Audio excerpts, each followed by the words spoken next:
votre remarque avait quelque chose à nous apporter. Est-ce qu'on peut acclamer le Seigneur?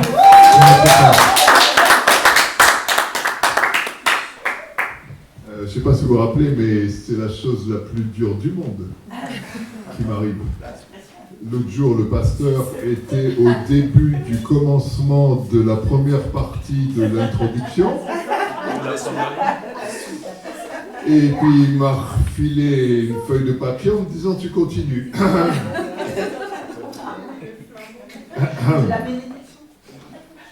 Soit dit en passant, là où on voit que c'est vraiment un homme animé du Saint-Esprit, c'est qu'à cette époque-là, ni lui ni moi ne savions qu'il ne serait pas là aujourd'hui.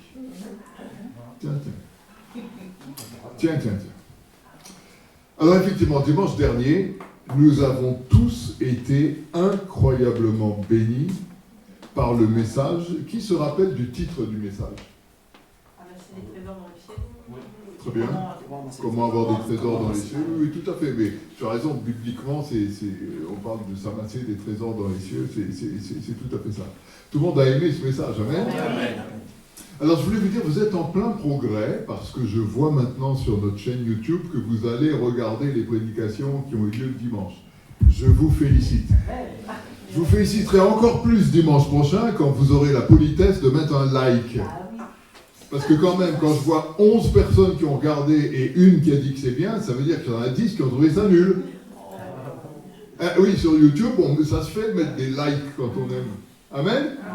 Bon, je compte sur vous, hein. Alors là, vous allez penser que je suis devenu fou, que je fais un salut nazi. En fait, je parle à la caméra. N'inquiétez pas. C'est pas tout à fait le salut, voilà. Alors moi, je sais pas pour toi, mais pour moi, ça a été un déclic incroyable, ce qui s'est passé dimanche dernier. Le frère Fabrice a commencé à dire ça, et c'est vraiment ce qu'il y a dans mon cœur. Parce que ce publicain qui dit « Oh Dieu, sois apaisé envers moi qui suis un pécheur », moi ça m'a complètement bouleversé. Et je vais t'expliquer pourquoi.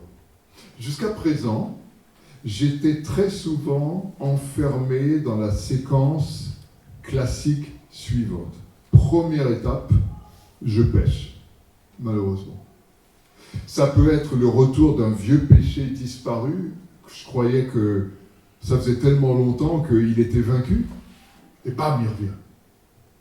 Ou ça peut être un péché sur lequel je travaille encore, un truc compliqué, j'y arrive pas vraiment. Ou ça peut être un tout nouveau péché que j'avais jamais fait jusqu'à présent. Mais peu importe, mon frère, ma soeur, c'est un péché.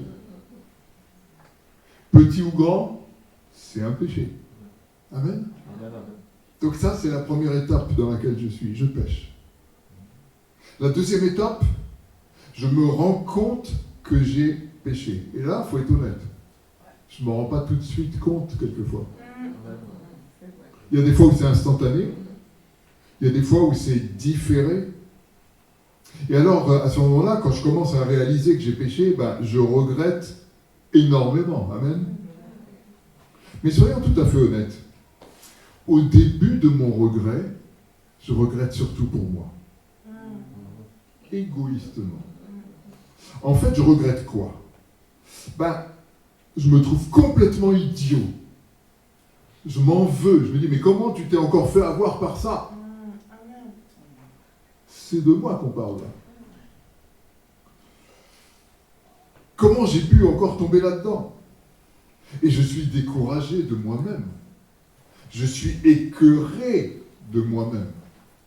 Et forcément, je me dis que Dieu aussi en a marre de moi. Et cette idée commence à se faire de plus en plus forte dans mon cœur. Qui a traversé ça déjà? Amen? Je ne suis pas le seul. Et là, dans cette phase-là, c'est nécessaire de la traverser, je pense, mais on est en très, très grand danger. Je vais te dire pourquoi. Parce que ce stade-là, c'est pas la repentance.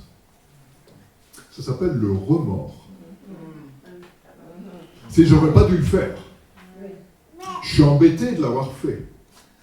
Et d'ailleurs, tout à l'heure, quand Thierry nous parlait de l'offrande, c'est bien cette notion-là. C'est, est-ce que je donne mon offrande parce que c'est une contrainte? Genre, si je ne la donne pas, je vais être puni, Dieu va être fâché. Il n'en veut pas de cette offrande-là. Amen. Et donc là, quand je suis en train de regretter mon péché, est-ce que c'est pas tout simplement parce que j'ai peur de la punition?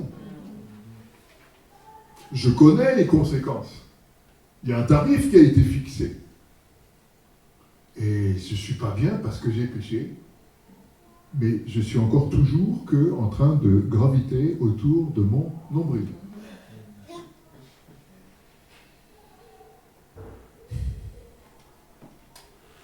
Alors c'est vrai que c'est nécessaire d'avoir ce remords, et c'est beaucoup mieux que de se justifier soi-même. C'est très grave, ceux qui pêchent et qui disent « ouais, j'assume ». Qui a entendu ça déjà? Moi je te dis, les cimetières sont remplis de gens qui assument. Remplis. Mais c'est quand même que du remords. Et c'est très insuffisant, parce que Judas aussi a éprouvé du remords d'avoir livré Jésus. Il a voulu vraiment repasser le film à l'envers. Il a rendu les pièces qu'on lui avait données pour trahir Jésus. Et les gens n'en ont pas voulu. Elles sont tombées dans le temple en faisant gling, gling, gling. Ça, c'est le remords. Mais c'est dangereux d'en rester là. Parce que là, la tentation de tout abandonner nous tombe dessus. Je peux pas être chrétien. Voilà.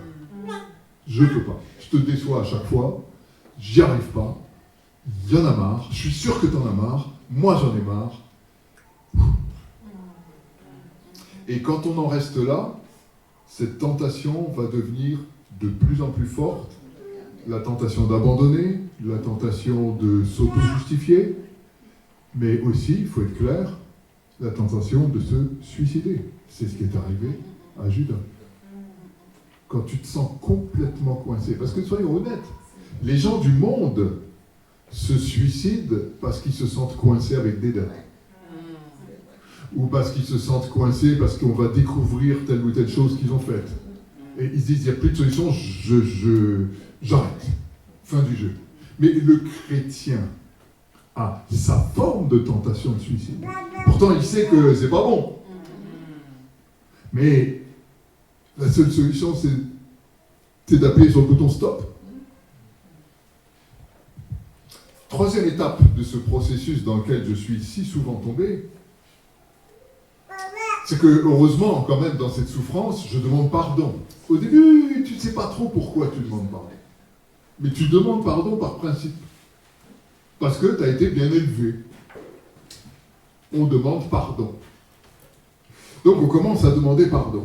Et encore. Et encore. Et à force, le vrai problème commence à émerger. Là, je comprends que j'ai péché, comme dirait David, contre Dieu seul. Contre Dieu premièrement. Contre Dieu le plus gravement. Et pourtant, David, quand il dit ça, il avait déshonoré une femme, fait flinguer un de ses amis. Enfin, pour dire qu'il a péché contre Dieu seul, tu peux te demander s'il est net, le gars. Hein. Mais c'est dans le sens, premièrement, contre Dieu.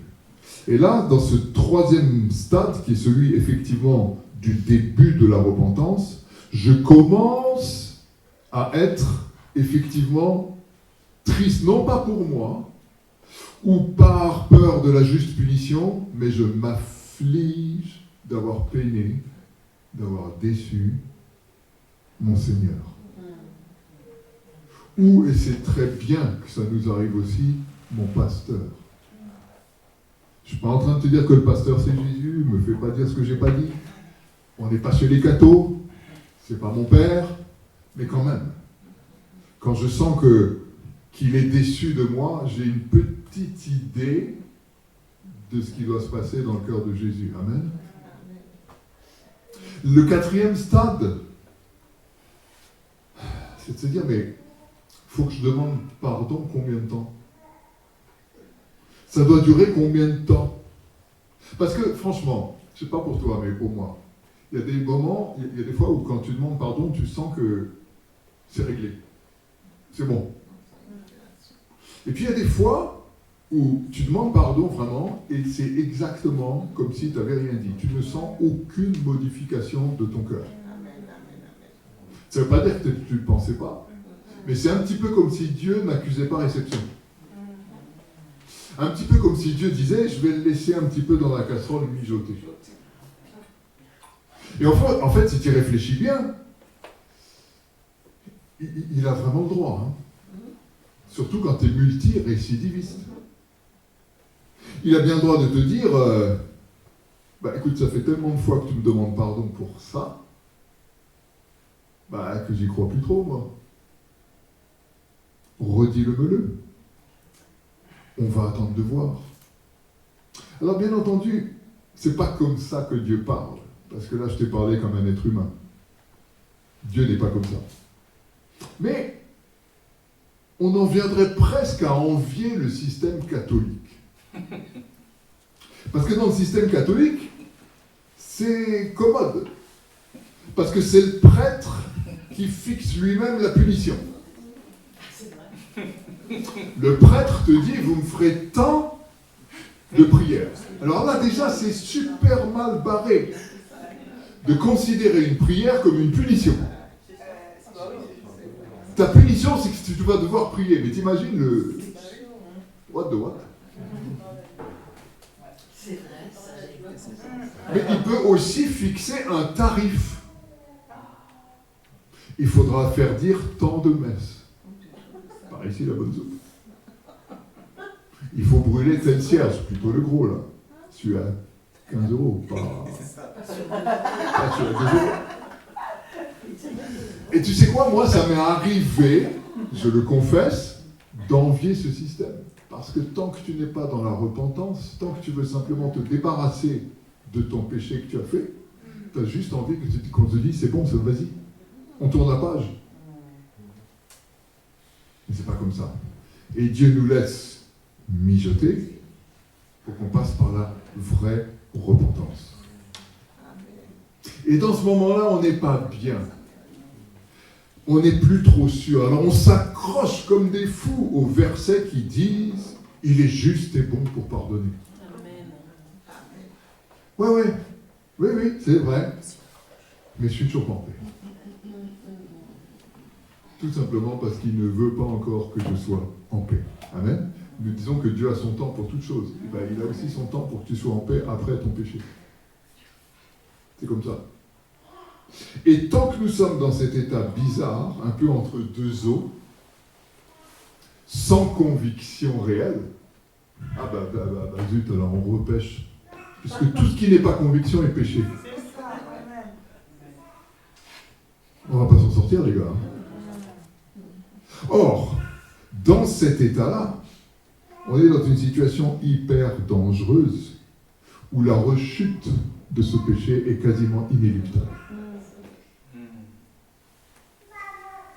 Parce que je n'ai pas cette conviction du pardon, je ne suis pas libéré de ce péché. Je suis encore esclave de ce péché. Et je vais retomber dedans, parce que je ne peux pas simplement, avec ma chair, m'empêcher de tomber dans le péché. C'est impossible. Et regarde bien comment Jésus luttait-il contre le péché, comment luttait-il contre la tentation. C'était pas avec la chair, c'était avec l'esprit, c'était avec la connaissance de la parole, c'est avec toutes ces choses. Mais c'est pas en disant, non, je suis dans le désert, non, je ne mangerai pas. Bien sûr. Il y a forcément un moment où, en plus, lui, il avait à faire ça, et des gens venaient lui donner les meilleures vies que tu as, t'imagines?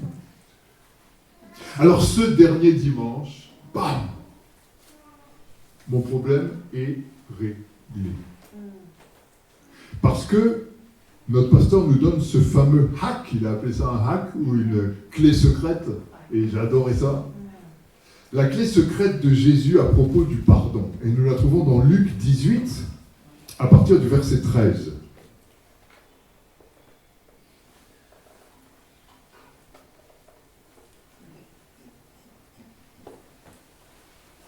Merci beaucoup. Le publicain, se tenant à distance, n'osait même pas lever les yeux au ciel, mais il se frappait la poitrine en disant « Ô Dieu, sois apaisé envers moi qui suis un pécheur. » Et là, Jésus enseigne « Je vous le dis ». Comme dirait souvent notre pasteur, quand Jésus te dit « Je vous le dis », c'est « Oh là !» Il affirme « Je vous le dis ». Celui-ci descendit dans sa maison justifié plutôt que l'autre. Regarde quand même l'attitude de ce publicain. On dit qu'il se tient à distance. Il n'ose même pas rentrer quelque part. Il est presque derrière la porte. Il ne se sent pas digne d'entrer là. Il n'ose même pas lever les yeux au ciel. Beaucoup de fois, nous levons les yeux au ciel avec une sorte d'insolence, d'arrogance. Lui, il n'ose même pas. Il regarde, il n'est pas digne. Il sait qu'il n'est pas digne. Il est dans cette même situation de grâce absolue que le fameux fils prodigue. Quand il veut retourner dans la maison du Père et qui dit « J'accepte tout ». D'être maltraité, d'être comme les esclaves de mon père, c'est pas le problème. Je ne suis plus digne. Ô Dieu, sois apaisé envers moi. Je vais te poser une question. Quand tu achètes une crème apaisante, tu avais quoi comme problème avant? Ça brûlait. Merci, très bien. Un autre mot. Et on mangeait ça fait mal. T'es irrité. Merci, irrité. Voilà. Si je demande à Dieu de s'apaiser envers moi, c'est que je reconnais que Dieu est irrité envers moi. Mais moi, je dis merci Seigneur, parce que je t'assure que depuis dimanche, le nombre de fois que j'ai dit à Dieu, sois apaisé envers moi, et je vais de mieux en mieux. Donc je peux te dire, cette pommade cicatrisante-là, elle marche. N'hésite pas à en mettre. Hein.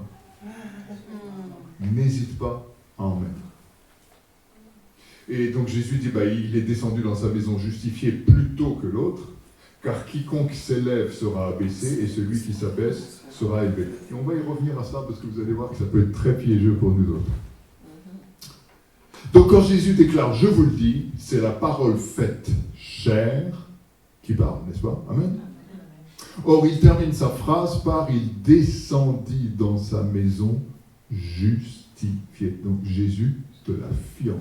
Cet homme-là est passé du pire des riens, de n'importe quoi, de tout en bas, à quelqu'un de juste qui rentre dans sa maison.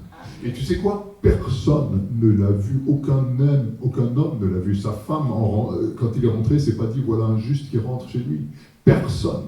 C'est spirituellement que ça se passe. Et c'est ça que toi et moi nous voulons, n'est-ce pas? Amen. Amen. Nous ne voulons pas être justifiés par les hommes. Alors moi, personnellement, c'est ça que je cherche. Je veux être justifié malgré mon injustice que je reconnais entièrement. C'est absolument impossible d'être justifié par Dieu si je ne reconnais pas mon injustice. Mais si je ne reconnais pas que cette injustice est totale, permanente, qu'elle me colle à la peau, et rappelez-vous, que nous sommes tous, à travers la matrice d'Ève, voilà, on est nés là-dedans. C'est comme ça. Je ne vois pas pourquoi je chercherais à le nier, parce que si je cherche à le nier, je rends la parole de Dieu menteuse. Ça n'a aucun sens. Ne confonds pas les progrès que tu fais à force de fréquenter Jésus avec ta nature profonde. Elle n'a pas changé, celle-là. Rappelle-toi, Paul parle du vieil homme. Le vieil homme est toujours là. Mais évidemment, en faisant les œuvres de Christ, en suivant Christ, tu ne pêches pas pendant ce temps-là. Donc c'est très bon. Mais tu n'imagines pas que tu es devenu non-pécheur. Hein. Ça serait une grande illusion. Alors depuis dimanche dernier, moi personnellement, je prie tout le temps, comme le publicain, et je me sens bien mieux avec mon Dieu, beaucoup plus confiant et heureux. Qui a eu ça? Je sais que Fabrice c'est le cas, mais qui d'autre? Qui a eu ça depuis dimanche dernier? Amen. C'est pour ça qu'on voulait remettre à disposition les vidéos des cultes. Merci. Et quand tu peux pas regarder, tu écoutes simplement. Tu lances le truc et tu l'écoutes. Mais moi, je vous dis, ça a tout changé.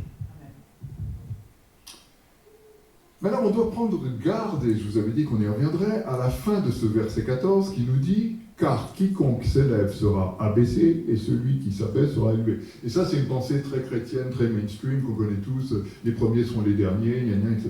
Ok. Très bien. Très bien. Là, on vient de reconnaître qu'on est le publicain. Or, dans l'histoire, le gars qui se la joue, qui se la pète, qui s'y croit, c'est le pharisien.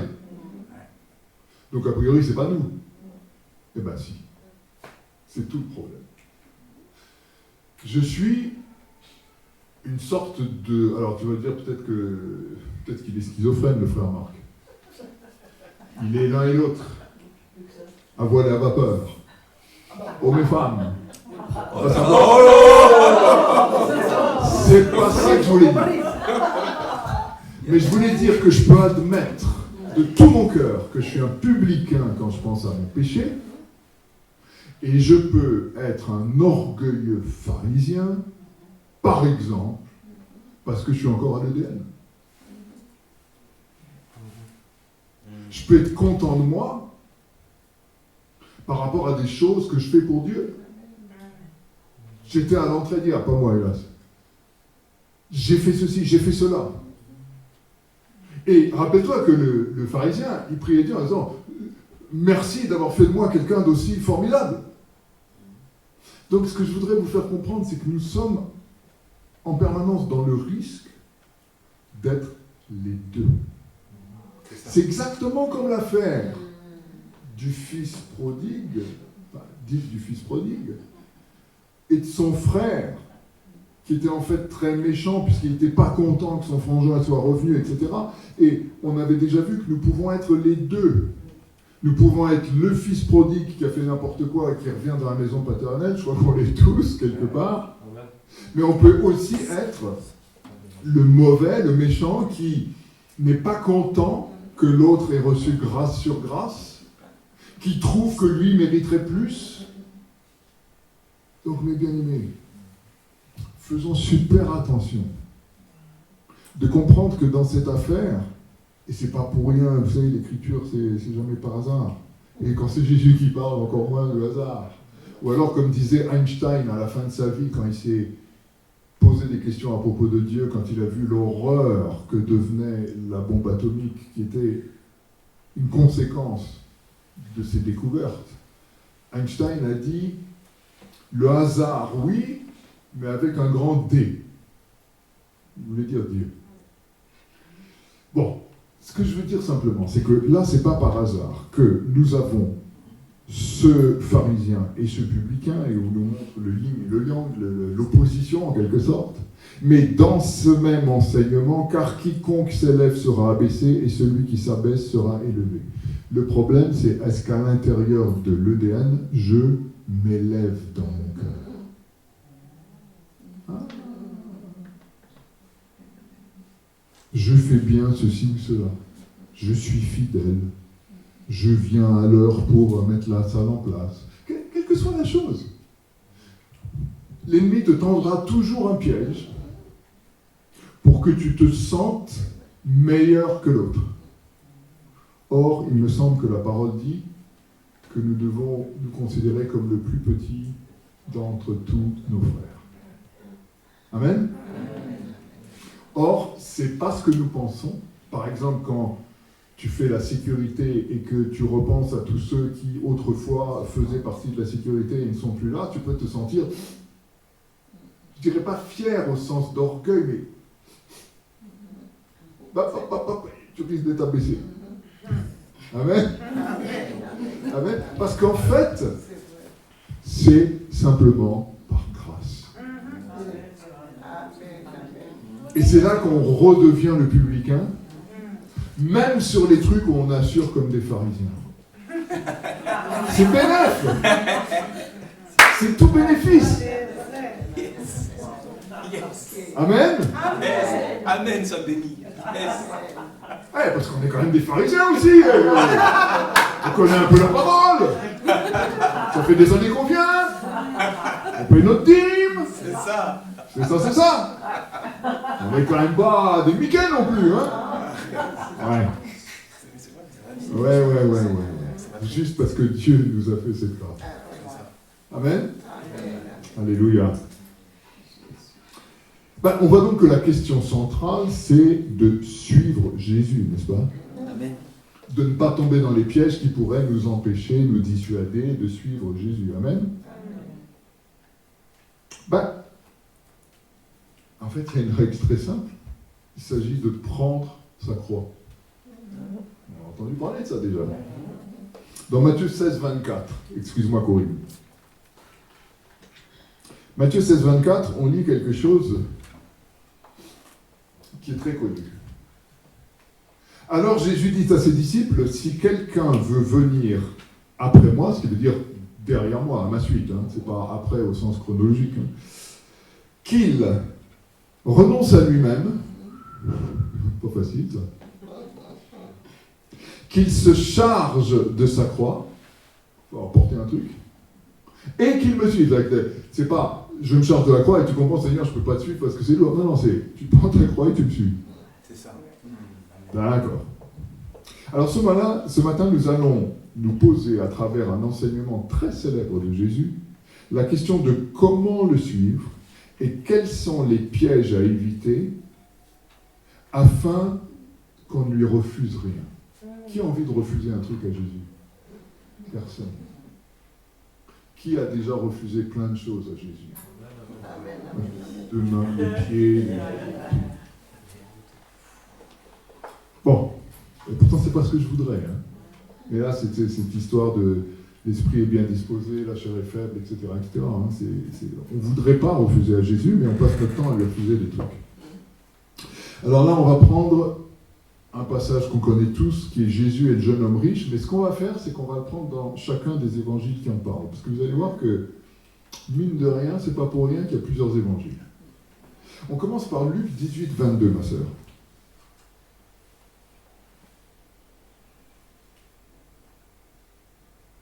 Merci. Jésus, ayant entendu cela, donc la déclaration du gars qui dit « Qu'est-ce que je dois faire pour la vie éternelle ?» machin, etc.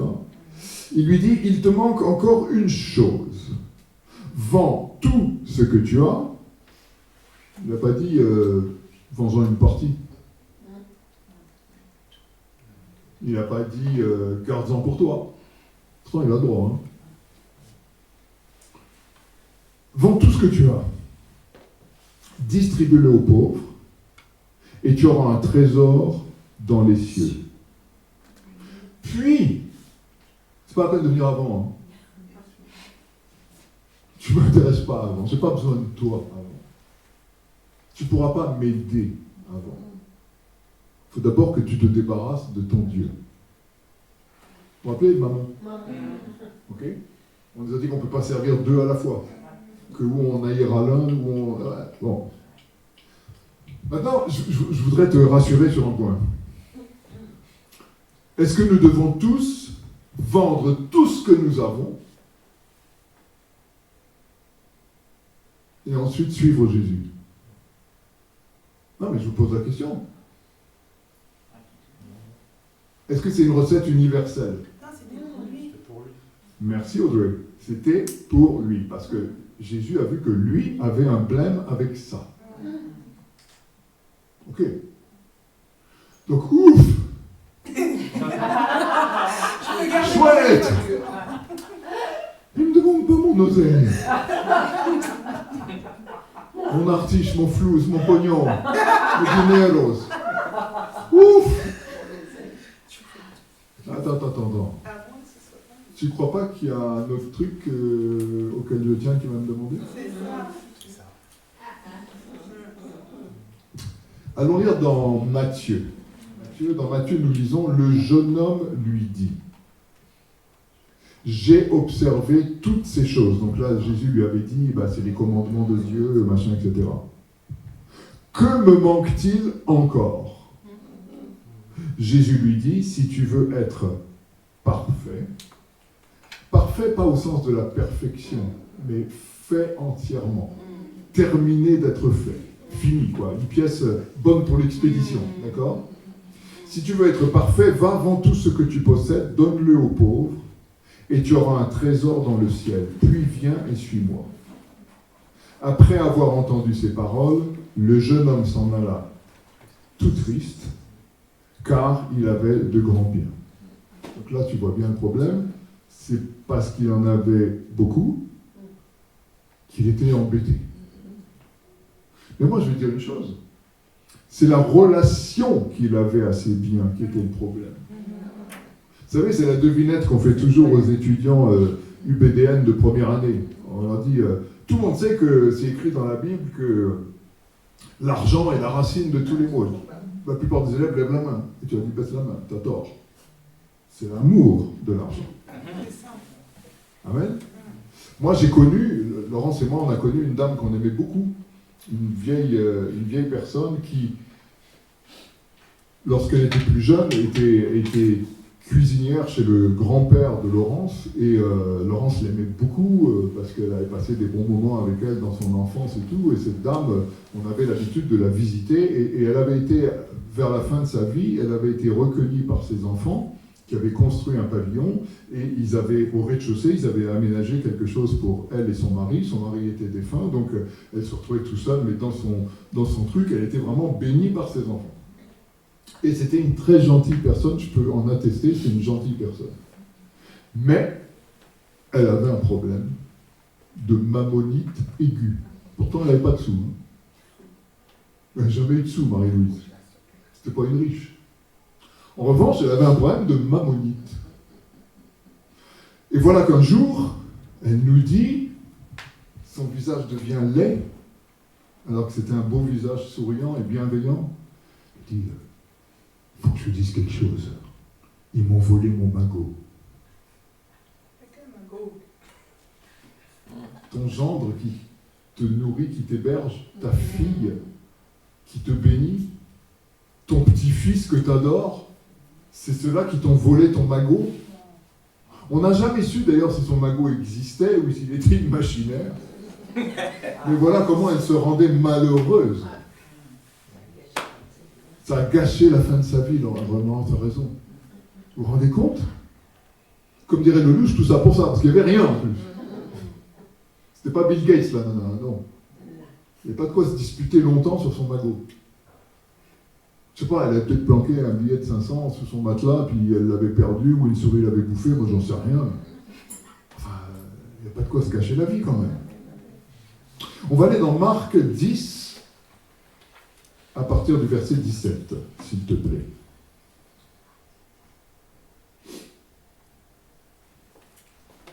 On va encore apprendre des détails dans cette affaire. Comme Jésus se mettait en chemin, un homme accourut, et se jetant à ses genoux devant lui, « Bon maître, lui demanda-t-il, que dois-je faire pour hériter la vie éternelle ?» Dis donc, tu vois l'intérêt de plusieurs évangiles. C'est que là, tu apprends des choses qui n'étaient pas écrites dans l'autre. L'autre ne ment pas. Mais il n'a pas vu ça, le gars qui a écrit l'évangile. Il n'a pas remarqué qu'en fait, c'est quelqu'un qui accourt. Vous vous rappelez comme Zachée qui accourait pour grimper dans l'arbre parce qu'il voulait voir. C'est quelqu'un qui est motivé. Et là, nous comprenons que c'est quand même quelqu'un qui aime Dieu. Parce que non seulement il a toujours respecté les commandements, mais il en veut plus. Et ici, c'est pas une assemblée de gens qui en veulent plus avec Dieu. Amen. Oui, mais ok, on en veut plus, mais on est capable de passer à côté. Excusez-moi, pas très agréable ce matin. Mais... D'ailleurs, je ne suis pas réputé comme ça, parce qu'on a eu récemment un ancien frère qui venait à l'EDN il y a bien longtemps, et qui a essayé de se mettre le pasteur dans la poche en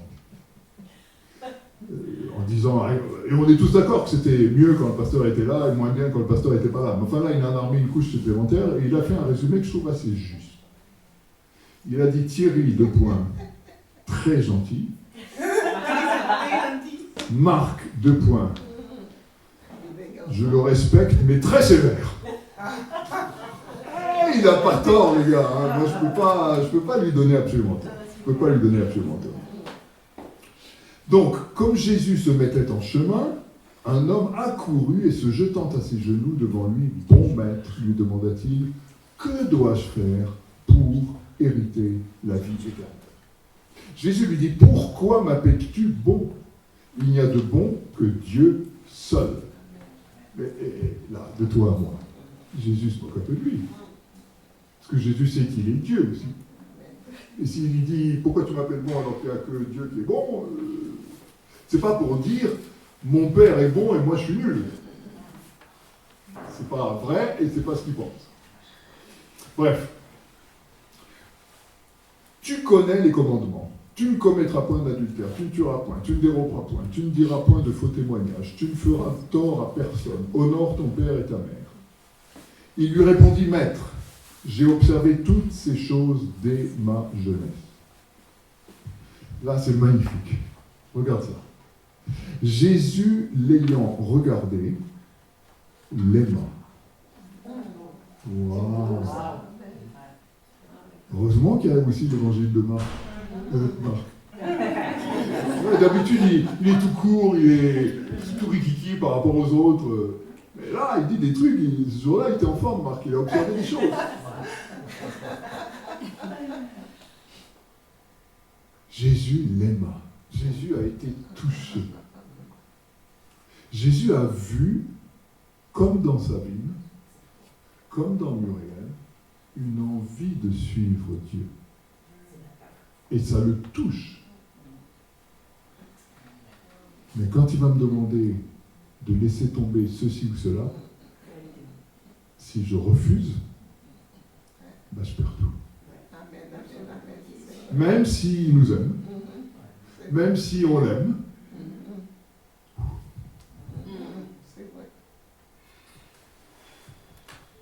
il te manque une chose. Va, vends tout ce que tu as, donne-le aux pauvres, et tu auras un trésor dans le ciel. Puis viens et suis-moi. Mais, affligé de cette parole, cet homme s'en alla tout triste, car il avait 2 grands biens.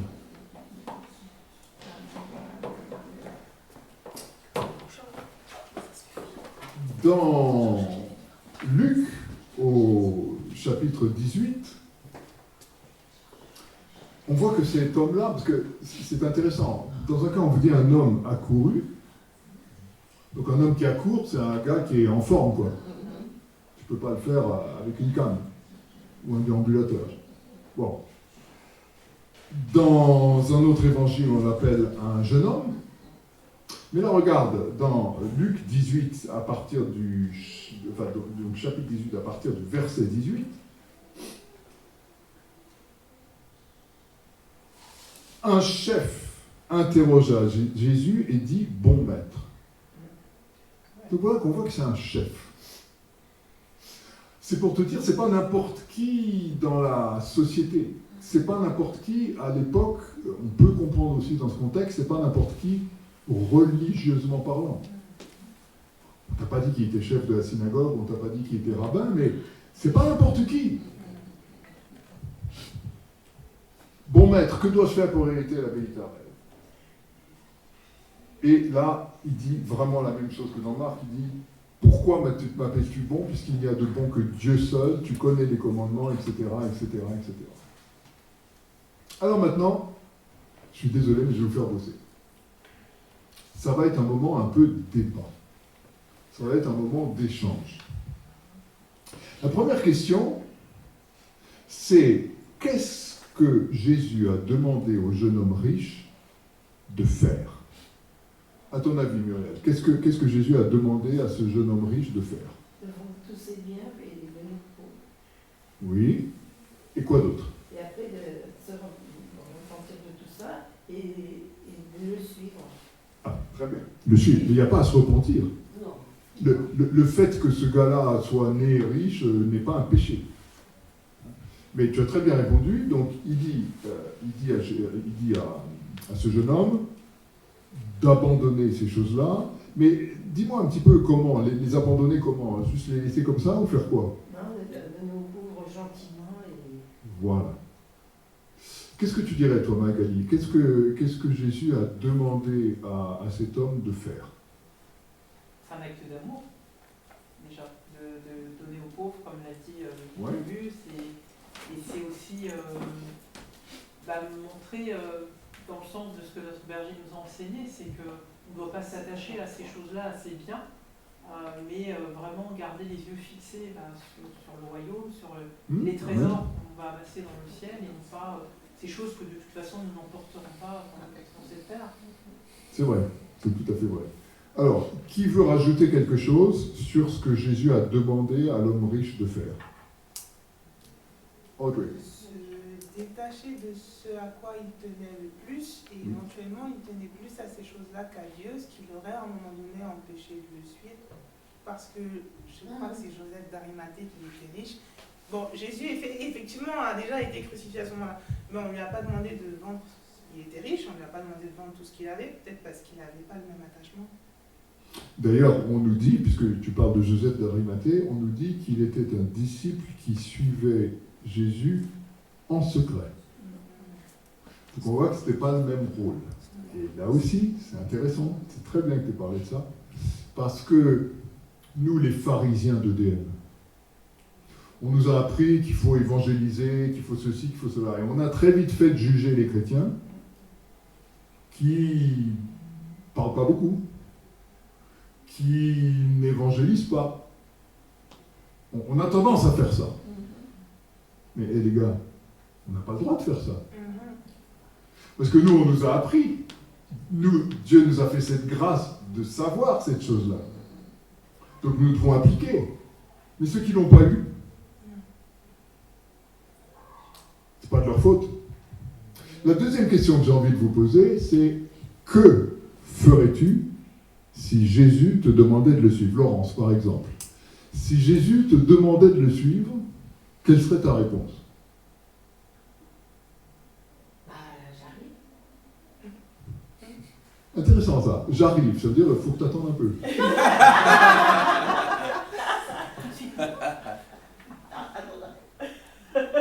Attends. J'ai pas dit attends. Mais j'arrive, ça, minute papillon. Bon, toi tu dirais ça. D'accord. Winner, tu dirais quoi si Jésus te dit « Suis-moi » ? C'est comme Laurence, il dirait j'arrive, dans le sens qu'il y a des casseroles à... Bon, il faut espérer qu'on a un Seigneur patient et qu'on a tous la même heure. Voilà. Fabrice, tu dis quoi si Jésus te demande de le suivre? Ah, je dis oui tout de suite. Je dis oui. D'accord.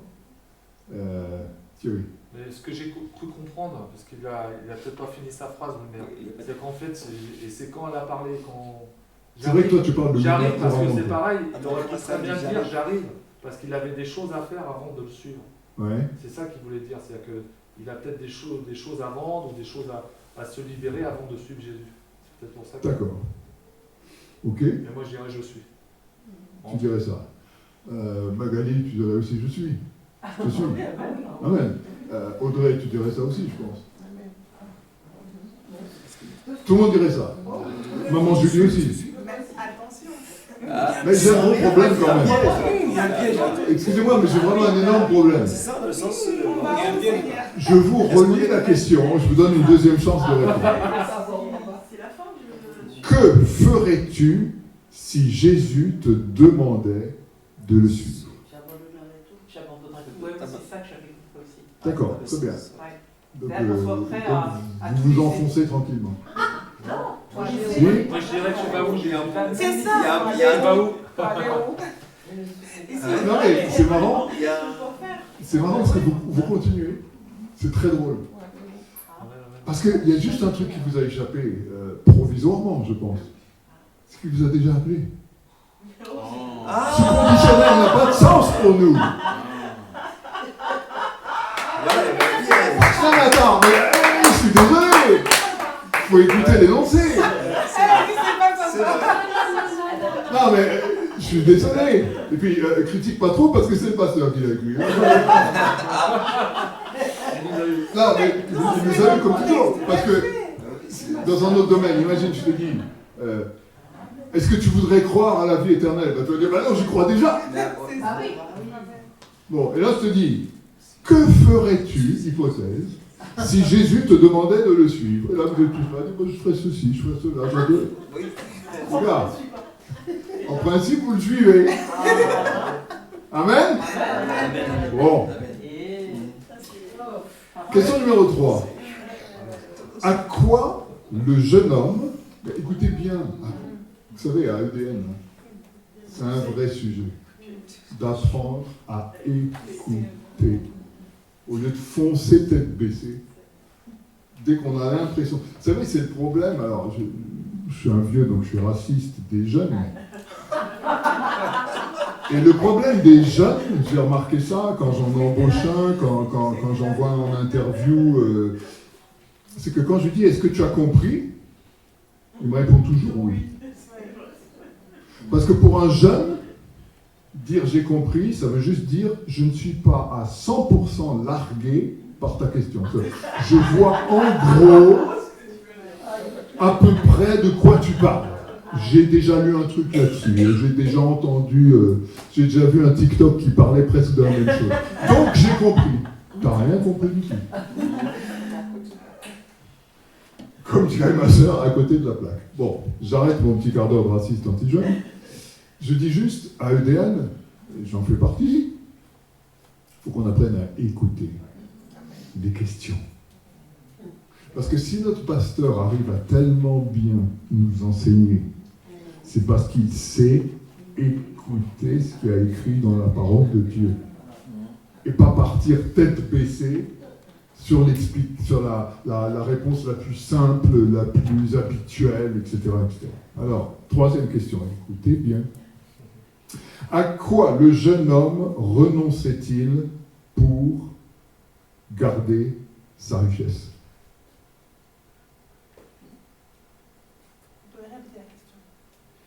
Oui, Stéphanie de Monaco.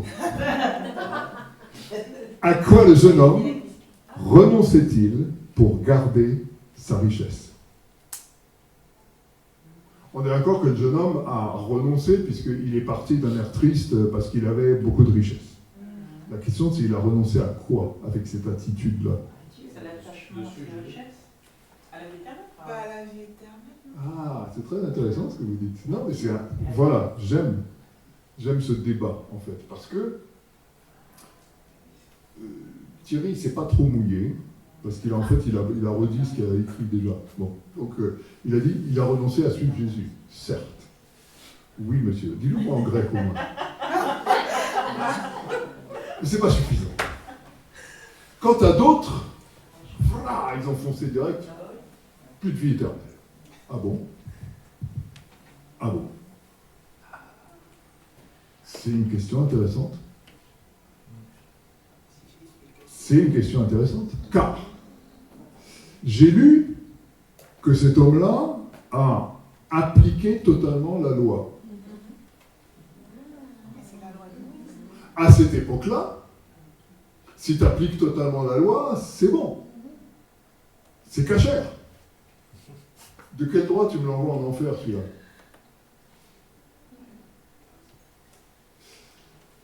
Tu pourrais argumenter, oui, mais là, on est entre les deux, on est quand même au moment de Jésus, et maintenant, il faut suivre Jésus. Oui, non, mais c'est un peu facile en 2023, avec le christianisme d'aujourd'hui, de rejuger ce qui se passait à l'époque. Non, je crois que là, ce qui est intéressant à comprendre, c'est que ce à quoi il renonce, c'est à suivre Jésus. Et ça, c'est quelque chose de super grave. Parce que c'est ce qu'on appelle, nous, ici, aujourd'hui, c'est ce qu'on appelle être disciple de Jésus. Amen? Maintenant, je vais te poser une question. Est-ce que tu crois dans ton cœur que seuls les disciples de Jésus hériteront la vie éternelle? Ou est-ce que tu crois que tous ceux qui ont accepté Jésus dans leur cœur ont la vie éternelle? C'est une question intéressante. Et là, il faut être biblique. celui qui croit et qui est baptisé reçoit la vie éternelle. Mais s'il croit même. Ah bah, ça c'est autre chose, s'il se retire. Ça c'est l'apostasie, le fait d'arrêter de croire, ou le fait de pécher exprès, enfin bref, il y a toutes sortes de façons, je suis d'accord avec toi Audrey, et Audrey a tout à fait raison, parce qu'elle est contre la doctrine très très perverse du once saved, always saved. Ça veut dire, celui qui a été sauvé une fois est sauvé pour toujours, quoi qu'il fasse. Ben non, bien sûr que non, bien sûr que non, bien sûr que non, on est tout à fait d'accord. Néanmoins, cette question est importante de savoir, est-ce que quelqu'un qui a pris le baptême et qui a accepté Jésus-Christ dans son cœur est sauvé, oui ou non? Moi je dis oui, parce que je l'ai lu. Okay? Et je n'ai pas lu, il faut que, parce que c'est là qu'on va arriver au point intéressant. C'est que Jésus nous demande à tous de le suivre. Et je vois que tous les gens qui sont ici suivent Jésus. Mais est-ce que Jésus demande la même chose à chacun d'entre nous? Évidemment pas. S'il demandait à n'importe lequel assis ici de le suivre comme il le demande au pasteur Joseph, le moteur il casse. Hein. Ça marche pas. C'est pas possible. Et ce qu'il demande à Sabine, c'est pas ce qu'il demande à Laurence. Mais ce qui est sûr, c'est qu'il va demander à chacune de renoncer à quelque chose quand il voit que cette chose-là, parce que je ne sais plus si c'est Audrey ou quelqu'un d'autre, mais ça a été magnifiquement dit ce matin, c'est que Dieu voit que cette chose-là, à un moment, va coincer. Peut-être qu'elle ne coince pas maintenant, mais elle va coincer plus tard. Ça peut être une relation avec un garçon pas chrétien, ça peut être quelle que soit la chose. Ça peut être le fait d'aimer fumer un petit pétard. Je suis désolé, mais celui qui vient d'accepter Jésus dans son cœur, qui a plongé, il est sauvé. Il ne va pas m'expliquer que parce qu'il fume un pétard, il n'est plus sauvé. Non, c'est qu'au moment où il va comprendre que Jésus lui demande d'arrêter ça, c'est là qu'il est en risque. S'il résiste. Et oui, c'est pas la même chose. Faisons attention, parce que sinon on est... Alors, c'est pas notre intérêt, parce qu'on a tellement besoin de la miséricorde de Dieu. On fait une très mauvaise affaire. Parce que quand je vois que même mon pasteur me dit, moi j'ai besoin de toute la miséricorde de Dieu, je pense pas que moi je puisse me permettre d'en avoir que 99%. Donc j'ai pas à dire que telle église, tel chrétien, un machin qui pense pas comme moi, qui fait pas comme moi, que ceux qui communient tous les dimanches par rapport à ceux qui communient pas. Pas de débat. D'ailleurs, merci, sœur Sabine, parce que c'est ce qu'a dit Paul. Nous, virgule, dans les églises de Dieu, virgule, nous n'avons pas l'habitude de discuter les opinions. D'ailleurs, tu remarques au passage qu'il a parlé des églises de Dieu. C'est donc qu'il y en a quelques-unes qui ne sont pas de Dieu. Bon. Donc, il renonçait à quoi, ce jeune homme qui n'a pas voulu faire ce que Jésus lui demandait pour le suivre? À quoi a-t-il renoncé? Est-ce que vous dites encore, il a renoncé à la vie éternelle? Il est juif. Il est juif. Yes. Il y a des conditions de... C'était quand même le peuple de Dieu. Oui. Ils attendaient le Messie. Il y a des promesses qui sont accrochées au Messie. Oui. Ces promesses-là, il ne peut pas en bénéficier s'il n'accepte pas le Messie, non? Alors,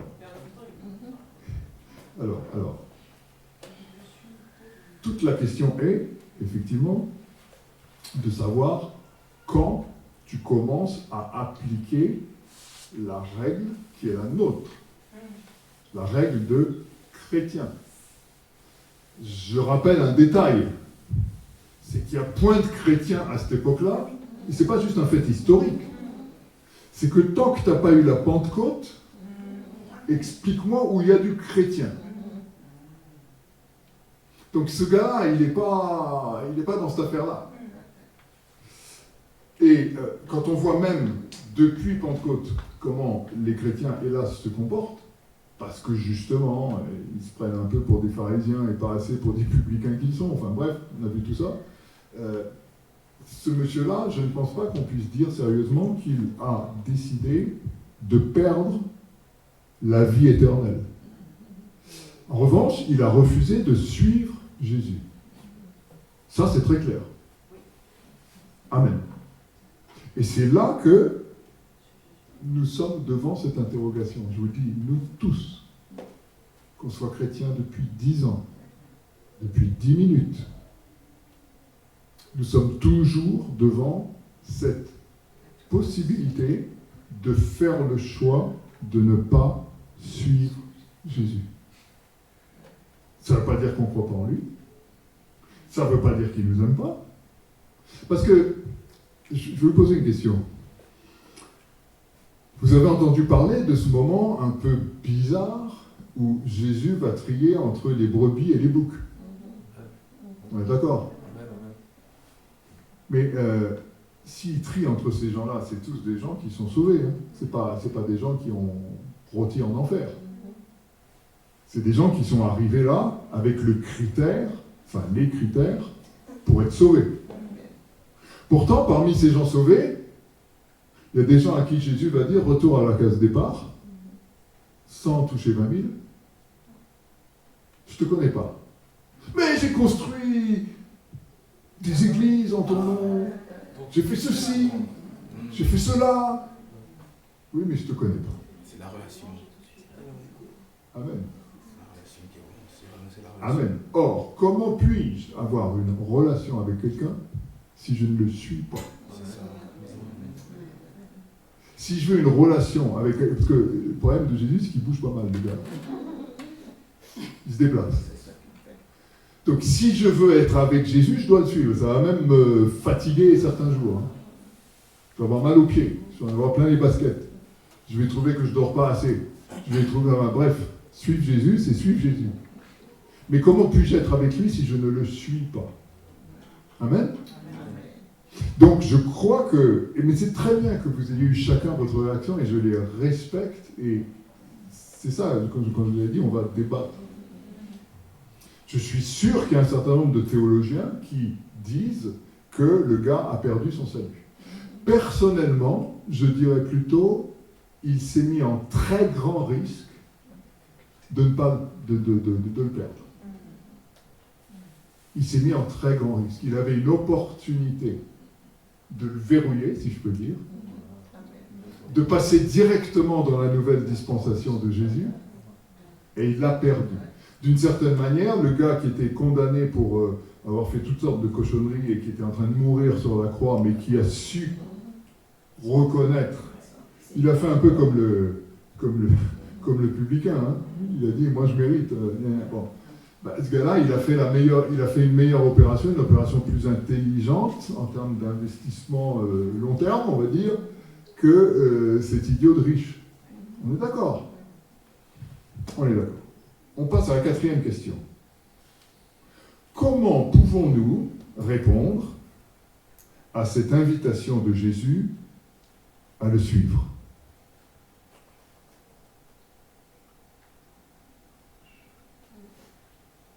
Je vous rappelle qu'on a établi précédemment qu'on le suit tous. Hein. C'est ça. On ne va pas repartir sur comment je ferais si. Je pense que c'est tous les jours. Ah, certainement. Je pense que cette question se pose tous les jours. La question se pose tous les jours. À chacun. Oui, je suis d'accord. Fréquemment. On pourrait dire au moment où on s'y attend, on pourrait dire, tu as tout à fait raison. Mais comment pouvons-nous répondre à l'invitation de Jésus?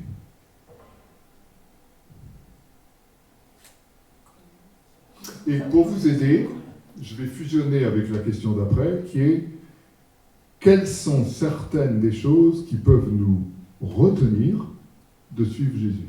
Le manque de foi. Tu as raison, Lionel, ça peut être un manque de foi, oui. La désobéissance. La désobéissance, absolument, À ce qu'il a dit. à ce qu'il a dit. Question de cœur. Des choses qui comptent beaucoup, enfin, qui comptent vraiment énormément pour nous, parfois. Amen. On va prendre un exemple. Bam, elle parle trop, elle, là-bas. La, Partout. Jésus, je vais essayer d'imiter la voix de Jésus, non, je ne vais pas y arriver. Jésus dit à Audrey, tu ne joueras plus une note de musique et tu vas aller t'occuper de pisciculture. Non, tu vas t'occuper d'élever des huîtres. Tu vas avoir des potes jusque-là. Pour donner des Avec les instructions. gants, avec les gants, ça fait. Ah, alors là. Non, les araignées, non, ça peut être possible. Voilà. Il y a un moment où on va dire à Jésus, non, là, ça ne va pas être possible. À un moment donné. Ça va pas le faire, ça va pas le faire. Mais vous remarquerez une chose, c'est que Jésus ne nous demande jamais quelque chose d'impossible. En revanche, il nous demande, souvent, en tout cas moi, dans ma petite vie, il nous demande des choses apparemment impossibles. Ah oui, C'est vrai. mais qui paraissent vraiment impossibles de chez impossible. Quand notre bien-aimé pasteur est parti en juin 2014, si on nous avait dit, vous allez attendre 6 ans avant qu'il revienne. Moi, ce qui m'a permis de tenir, je vais vous le dire, je vous le partage, c'est que je croyais qu'il reviendrait en septembre, parce que je savais qu'il y avait la cérémonie des remises des diplômes et que ce n'est pas un monsieur qui se défile. Et de facto, il fut là. Oui, mais il se rebarra.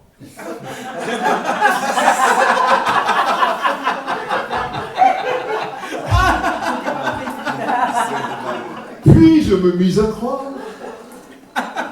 qu'il viendrait pour la Noël. Une fête chrétienne, ça se fait quand même. C'est comme ça que j'ai tenu, moi. C'est d'illusion en illusion. Parce que Dieu me connaît.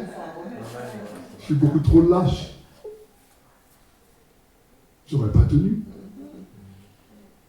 Et il m'a amené étape par étape.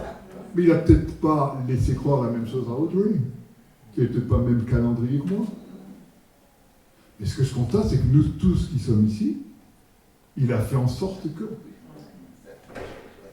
Et ça s'appelle la grâce. C'est pas notre mérite.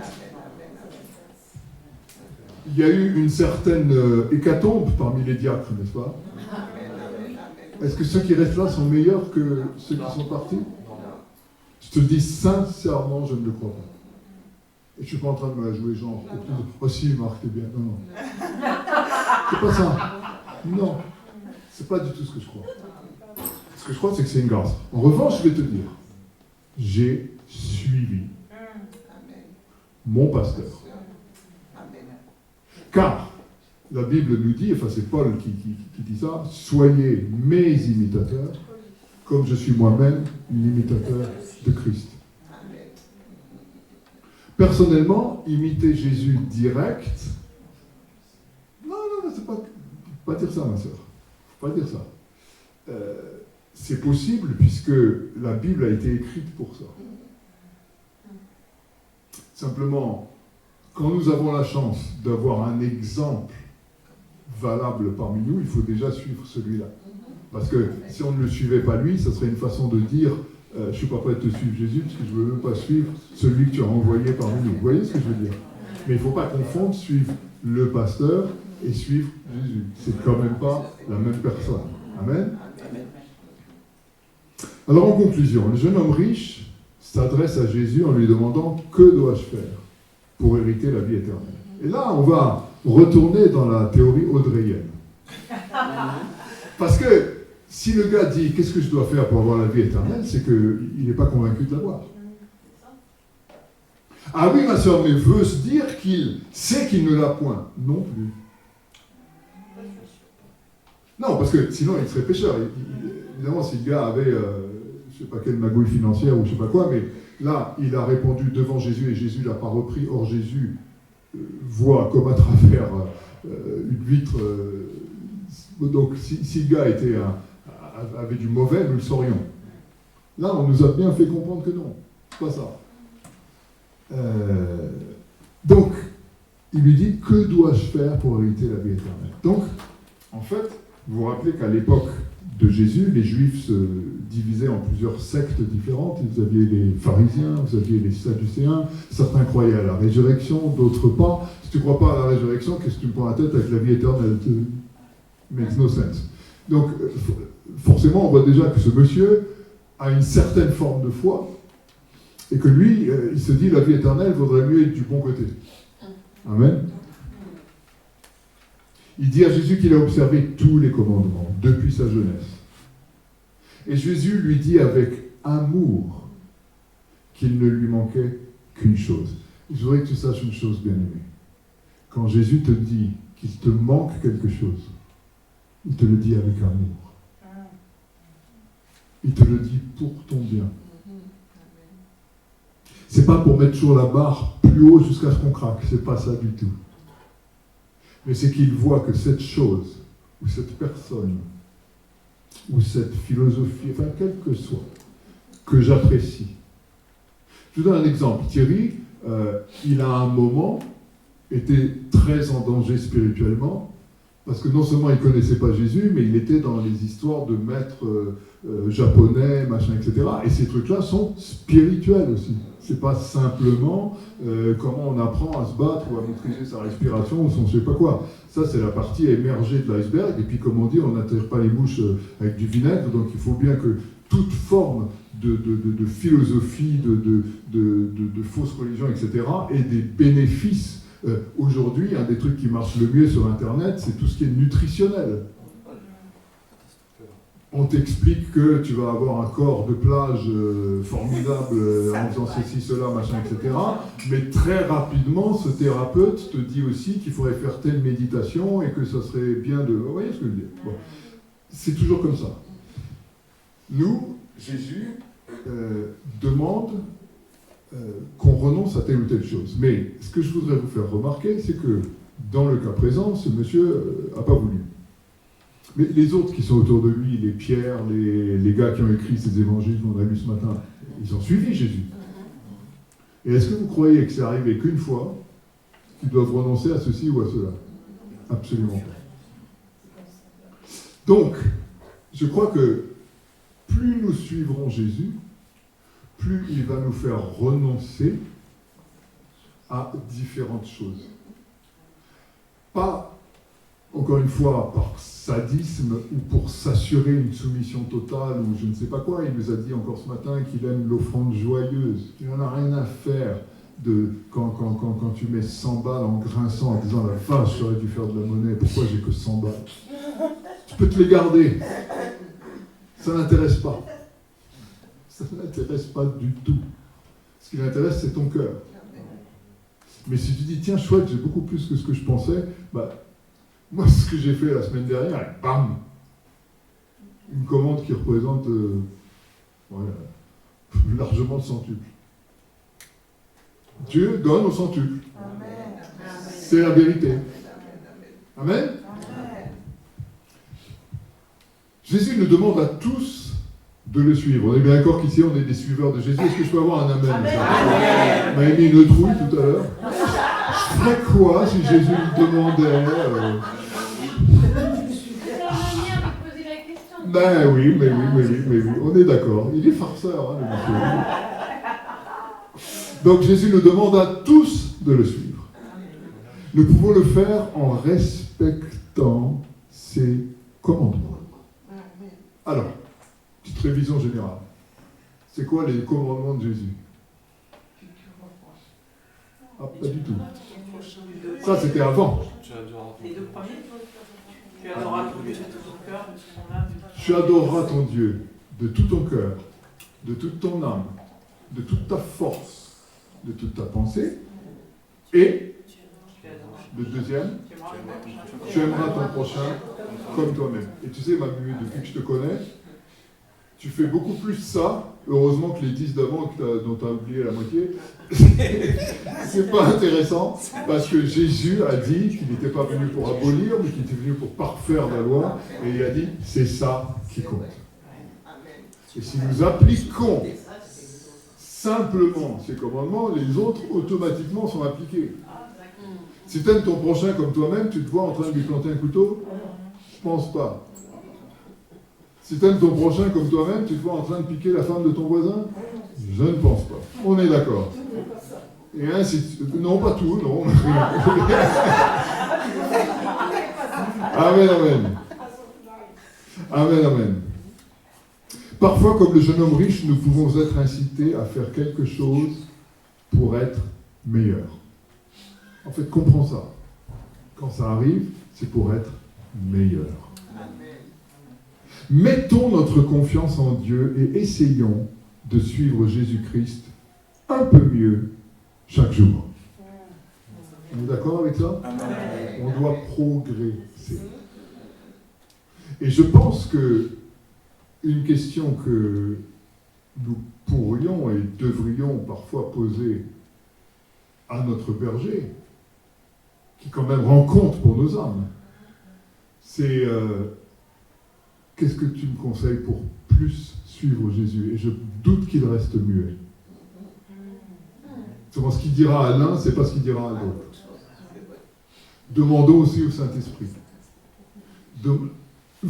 Ayons cette volonté. Amen. Peu importe que nous soyons riches ou pauvres, vieux ou jeunes, Jésus nous donne à tous la possibilité de nous repentir et de nous tourner vers lui.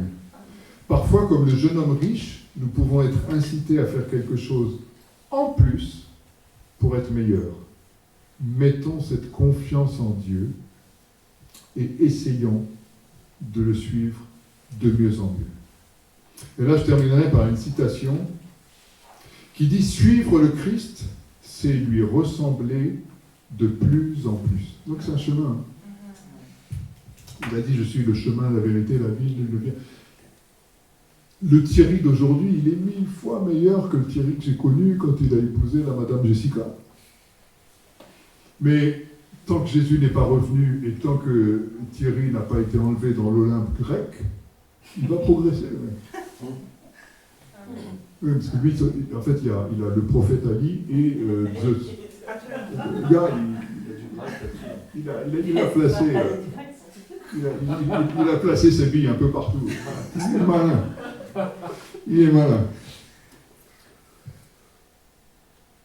C'est aussi apprendre de son caractère. Et vous savez, un jour, j'avais une discussion avec mon fils, vous n'avez pas connu cette époque-là, mais à l'époque, notre fils Cyril venait à l'EDM, et donc il était une brebis du pasteur Joseph. Et il y avait une grosse dispute, parce que c'était le moment où mon fils aimait bien certains films de gangsters, Scarface, machin, etc. Et moi, en plus, j'étais chrétien depuis 5 minutes, donc complètement débilos. Voilà. Et je dis à Cyril, c'est impossible, tu ne peux pas regarder ça, machin, etc. Et Cyril demande l'arbitrage du pasteur. Et il dit au pasteur, oui voilà, mon père, là, il ne veut pas que je regarde avec mes copains tel film, tel autre film, etc. Qu'est-ce que vous en pensez? C'est quand même pas... Et le pasteur, il sourit, il dit, bah, écoute, est-ce que tu peux t'asseoir, regarder ce film avec Jésus-Christ dans le canapé, là? Si la réponse est oui, vas-y. Hein. Plus jamais eu de questions sur quel film il fallait regarder ou pas.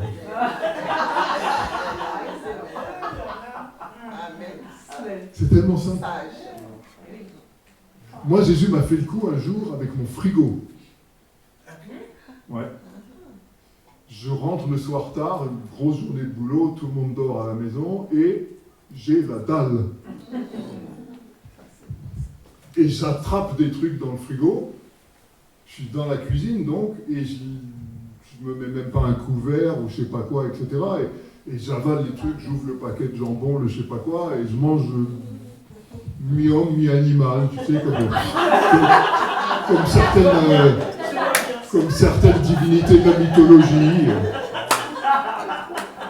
Et tout d'un coup, il y a une crainte qui vient dans mon cœur. Je m'arrête immédiatement, je mets mon couvert, je mets les choses proprement sur la table. Je dis merci Jésus pour ce repas. Et j'ai dîné avec Jésus. Et pendant mon dîner, il n'y avait pas que moi dans la pièce. Amen. Amen.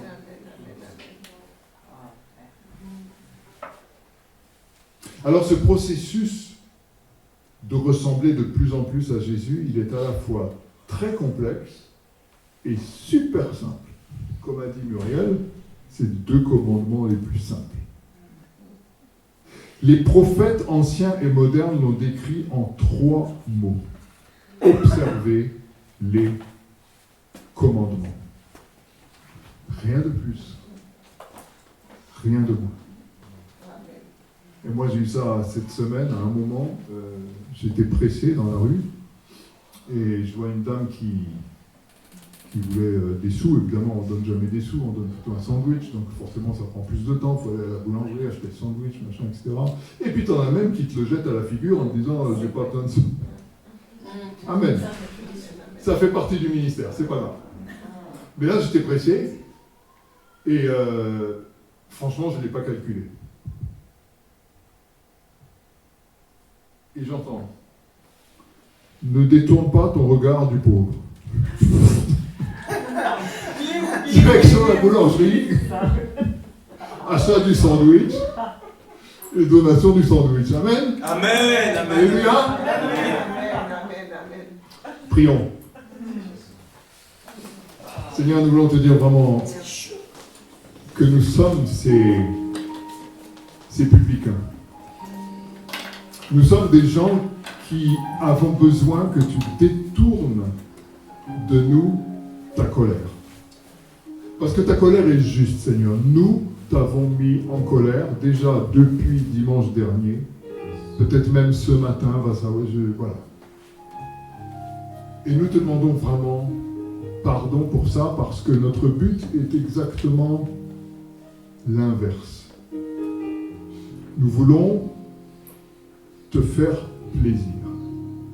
Et nous savons que c'est possible parce que tu l'as dit il y a bien longtemps. À partir d'un monsieur, à propos d'un monsieur qui n'était pas même hébreu, qui était ton serviteur Job. Et nous avons vu qu'il te rendait fier. Et que parce qu'il te rendait fier, il en a pris plein la figure. Et nous voyons que notre berger te rend fier. Et qu'il en prend plein la figure, Seigneur. Et nous aussi, Seigneur, à notre microscopique échelle, nous avons accepté d'avoir plus de soucis que certains autres chrétiens, pour dire les choses simplement. Et Seigneur, nous voulons te dire merci pour cette grâce. Nous sommes fermement décidés et nous en faisons devant toi aujourd'hui l'engagement de suivre et de ressembler davantage à Jésus-Christ jour après jour. Nous te disons merci de nous avoir appelés à te suivre, Jésus. Tu l'as fait il y a des années pour certains, moins de temps pour d'autres, mais tu l'as fait. Je te dis aussi merci parce que tu nous as déjà appris à nous débarrasser de certaines choses et nous sommes désormais plus légers. Et Seigneur, je suis certain, tant que tu m'accordes le souffle de vie, que ce n'est pas fini. Car tu as dit dans ta Bible que tu vas nous amener à la perfection pour le jour de ton avènement. Et personne dans cette pièce n'est parfait, Seigneur.